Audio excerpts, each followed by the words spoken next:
So guys, today we're going to install the cartridge kit for the front forks, and the brand is of course the Swedish Gold Öhlins.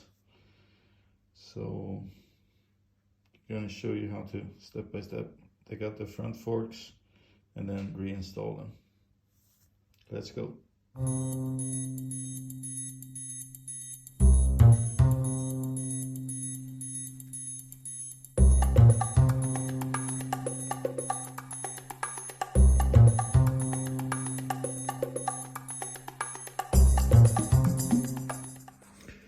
So to get the forks out, of course you will be needing to remove the front wheel and the front fender. So I start by removing the front fender, and it should be the same for you guys. I don't know if you can see it. There are 4 screws here, 2 on each side. Just unscrew them with a TX25 and the front fender will come off. I'll do that and get back to you. So guys, the front fender is off. Next step is to remove the calipers. I have a 12 socket here, but I have changed my screws so I can safety wire them. I don't remember if it's 12 or 13 on the original bike, but these 2 bolts needs to be removed on both sides, both calipers. So I'll start by doing that and get back to you. So you need to get these bolts out, and what I do after that is just to wiggle the caliper a little bit so you'll get the pistons out just a little bit, and then carefully remove them. Be careful so you don't damage your rim. And then this side is out.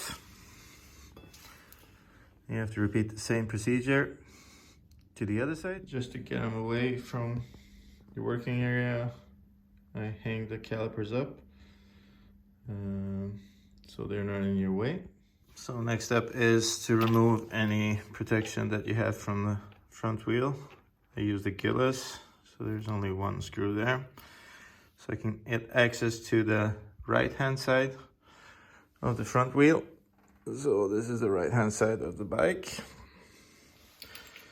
And then you will need something that looks like this. It's actually this part. You can get it at your motorcycle shop or on eBay. And this will fit just inside. There. Before you do that, you need to only release the right hand side pinch bolts here, and these are TX45 if I'm not mistaken. So just loosen them up a little bit. You don't have to take them out all the way, just make sure they're loose. And these pinch bolts are, as you may notice, you can tighten them indefinitely. So when you put everything back together, you have to tighten the pinch bolts only 3 times. So you tighten this a little bit, and that's once, twice, and then 3 times. Otherwise you can keep going and tightening them, and that will damage your axle. So next up, we need to remove the axle, and it's straightforward. Just unscrew the axle.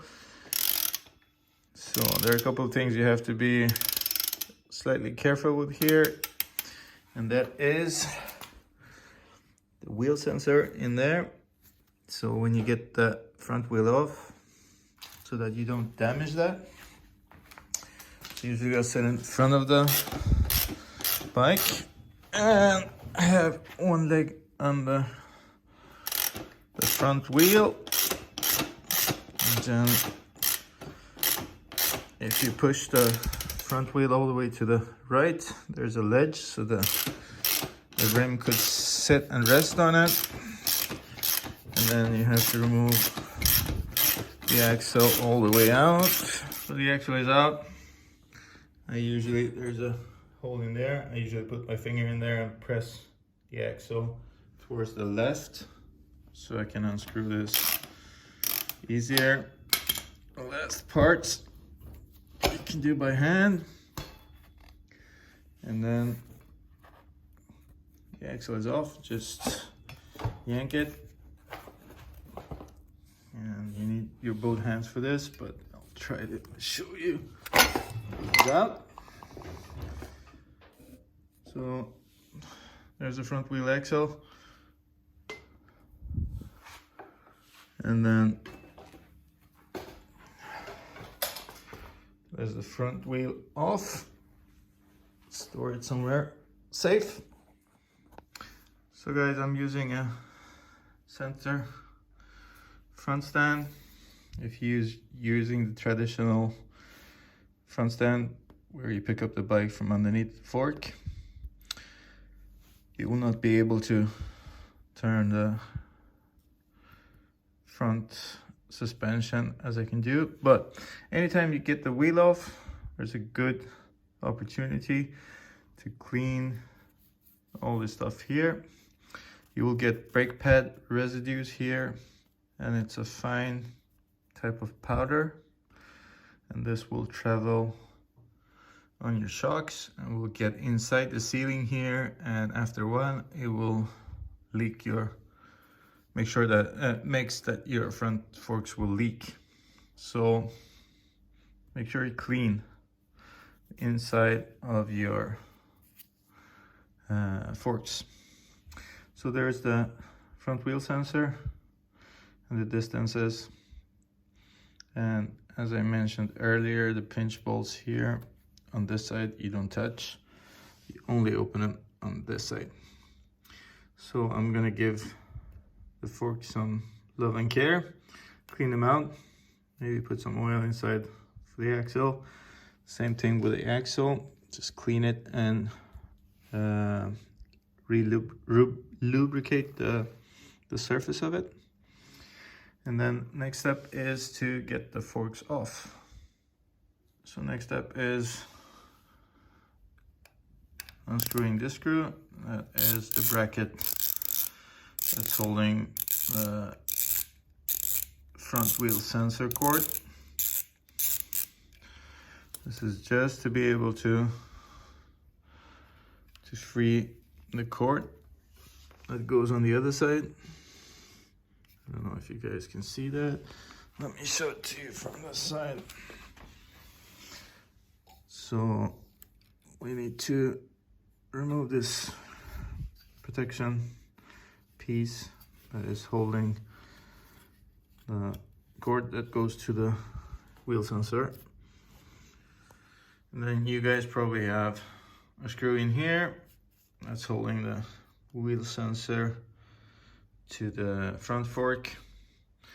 Since I have installed the potentiometer to measure the travel of the front forks, I have a different setup here, but there should be a screw here that you should loosen to get the front sensor off. Next, you have to find out the connection for the DDC. Goes on the left side of the bike. I have removed the charcoal filter so it looks different for me, but the connector looks like this, and it's a simple push on this tab and pull it downwards and it will separate. So I have to open up this zip tie and make sure there are no zip ties so I can free this cord. So this is what you should end up with.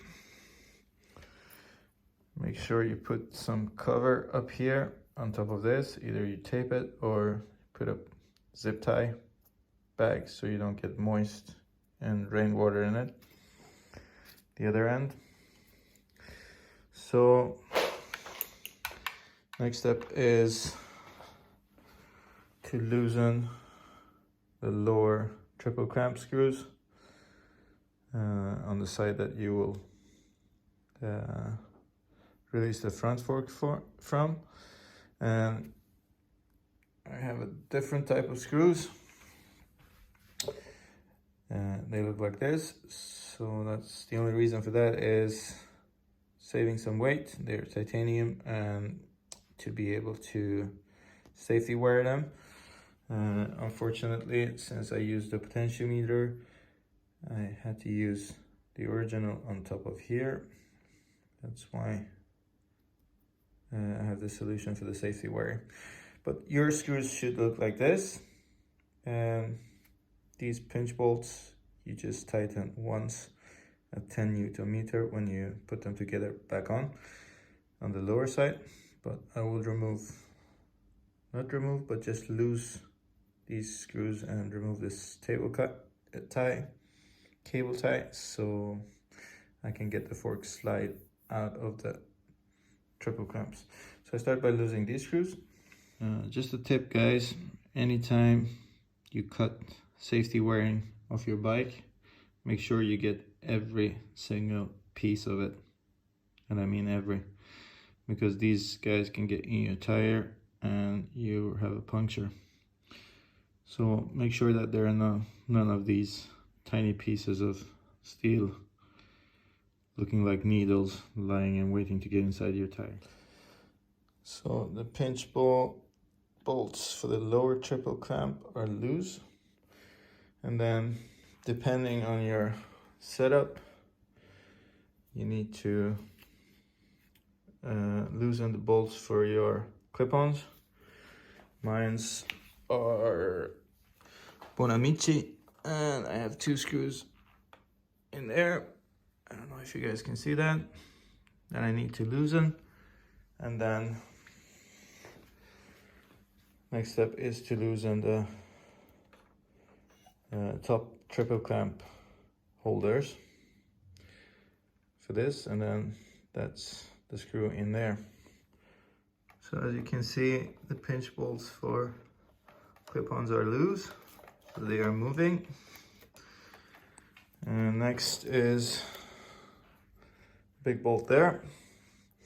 As soon as you open that, there's a possibility that your fork will slide out, so be careful.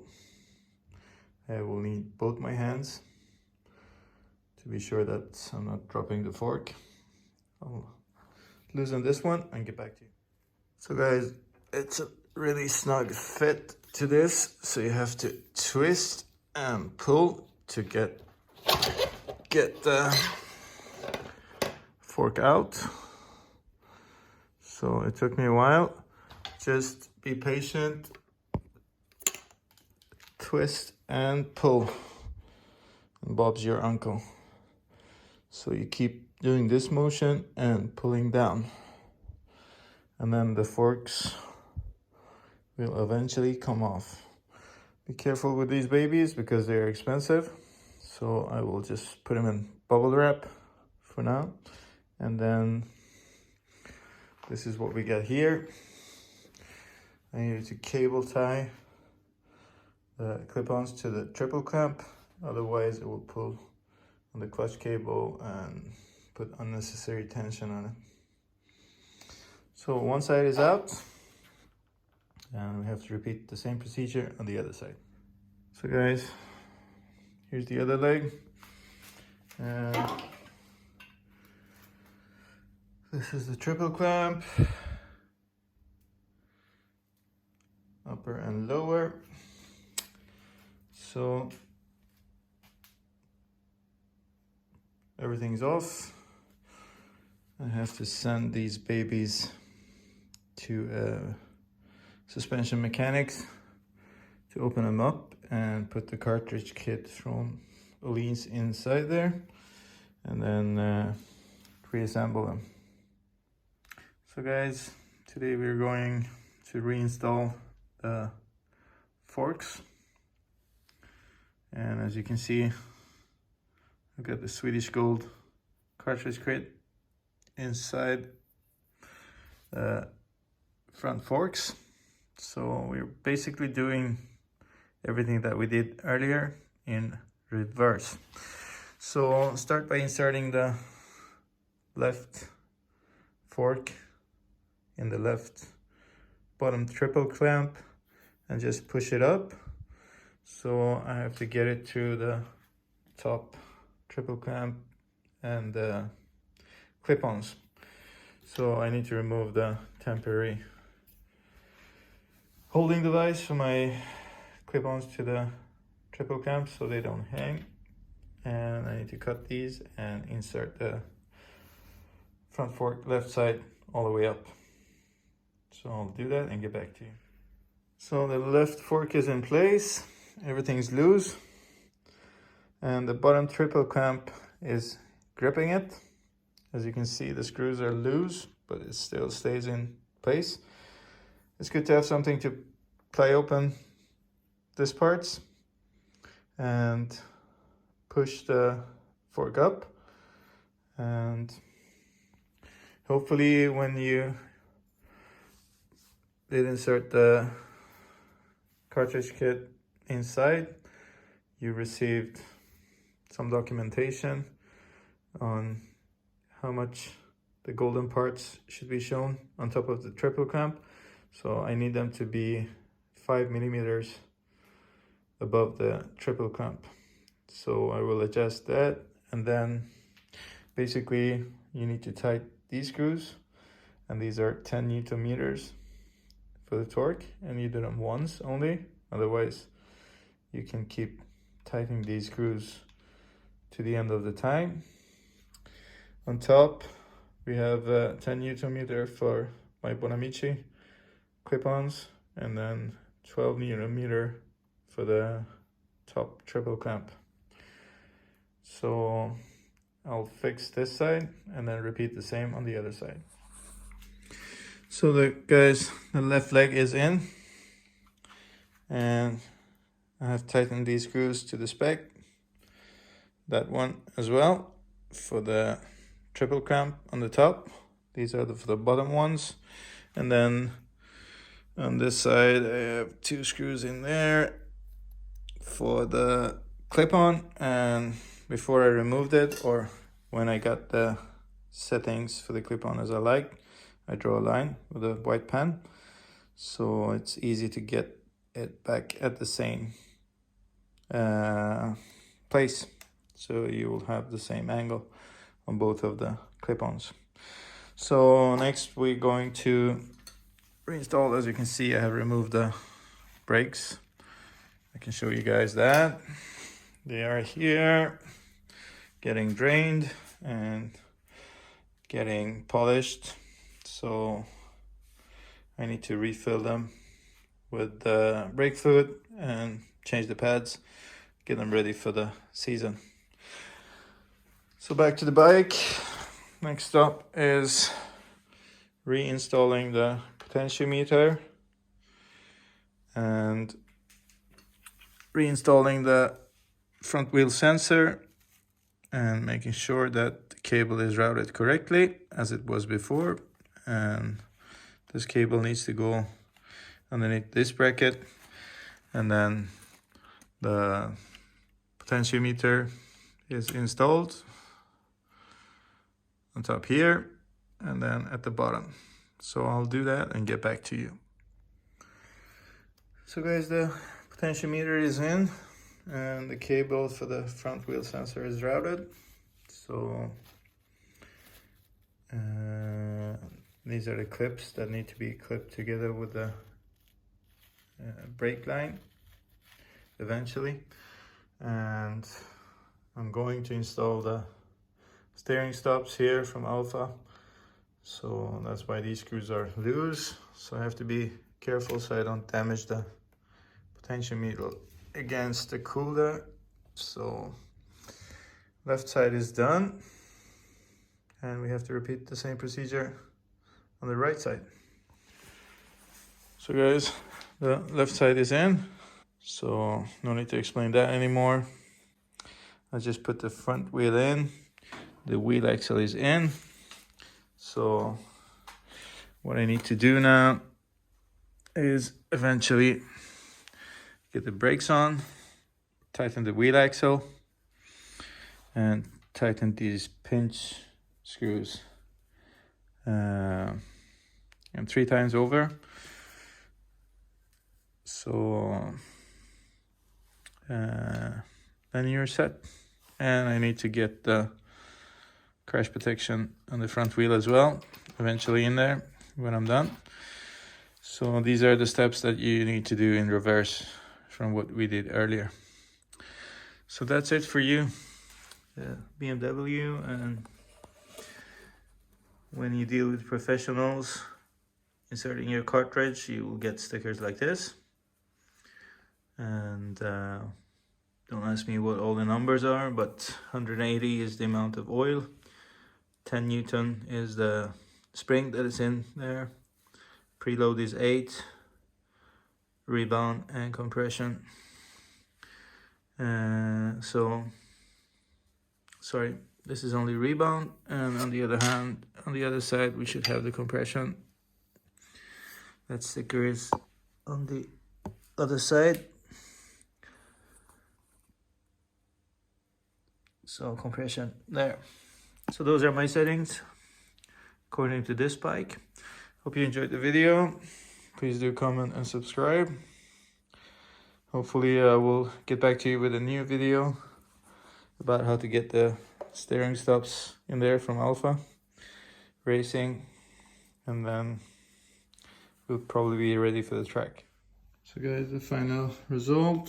So on the left side you have compression, which you can do inside there, and then you have the preload, and hopefully preload is set so I don't have to play around with it. I'm just gonna check, see if the compression is to my settings. And on this hand side we have the rebound and the compression as well for this right hand side. So just insert an Allen key and check the clicks, and as usual with Öhlins is click them clockwise all the way down, and then if you have rebound 22 you have to click them anti-clockwise. So you click out 22 times, and that's your settings all the way in, and then the amount of clicks you want out. So you have cartridge kit Öhlins. Unfortunately I cannot show you how they are inserted, and because the technician that did mine want to have some secrets, of course. So hopefully this will give me some better feel on the bike and faster times.